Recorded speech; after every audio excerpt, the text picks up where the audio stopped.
அனைவருக்கும் வணக்கம். 6ஆம் வகுப்பு கணக்கு 3ஆம் பருவம் இயல் 2 முழுக்கள் பாடத்தலைப்பில் பயிற்சி 2.1இல் 9வது கணக்கிற்கான விடையினை இந்த வீடியோவில் பார்க்கலாம். Welcome to Mani math board. கணக்கு எண் 9 பெட்டியில் லெஸ் தேன் கிரேட்டர் தேன் அல்லது ஈக்குவல் டு என்ற பொருத்தமான குறியீட்டை இடுக. கணக்கு எண் 9லேயே ஒரு 5 கணக்குகள் கொடுத்துருக்காங்க. ஒவ்வொரு கணக்குலேயும் 2 முழுக்கள் கொடுக்கப்பட்டிருக்கு.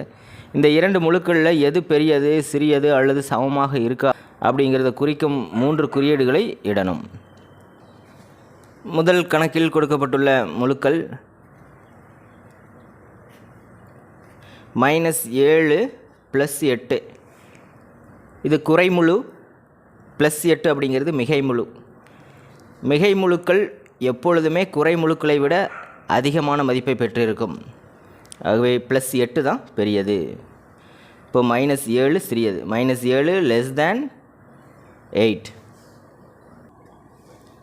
இரண்டாவது கணக்கு -8 -7 இரண்டுமே குறைமுழுக்கள். இதில் எது பெரியது சிறியது அப்படின்னு கண்டுபிடிச்சிடலாம். உடனே உங்களுக்கு எண் கோடு தான் ஞாபகத்தில் வரணும். -7 வலதுபுறத்தில் இருக்கும், -8 எண் கோட்டின் இடதுபுறத்தில் இருக்கும். நமக்கு நல்லாவே தெரியும், வலதுபுறத்தில் அமையும் எண் தான் அதிக மதிப்பினை பெற்றிருக்கும். -8 -7 -7 தான் பெரியது. So -8 less than -7. அடுத்தது மூன்றாவது கணக்கு -999 -1000 இரண்டுமே குறைமுழுக்கள். சேம் அதே தான். எண் கோட்டில் -999 -1000 எந்த இடத்துல அமையுன்னு பார்க்கலாம். -999 வலதுபுறத்திலும் -1000 இடதுபுறத்திலும் இருக்கும். இப்போ -999 தான் பெரியது.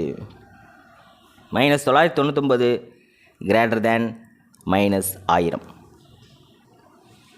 நான்காவது கணக்குலேயும் 2 முழுக்கள் கொடுத்துருக்காங்க. -111 -111 ஈஸியாக சொல்லிடலாம். 2 வேல்யூஸும் ஈக்குவலாக இருக்குது. ஸோ ஈக்குவல் டு அப்படிங்கிற குறி போட்டுக்கணும். ஐந்தாவது கணக்கு 0 -200.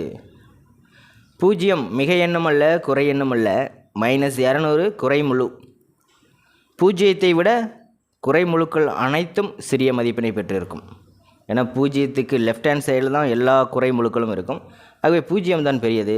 0 கிரேட்டர் தேன் -200. பயிற்சி 2.1இல் 10வது கணக்கிற்கான விடையினை அடுத்த வீடியோவில் பார்க்கலாம். தேங்க்யூ.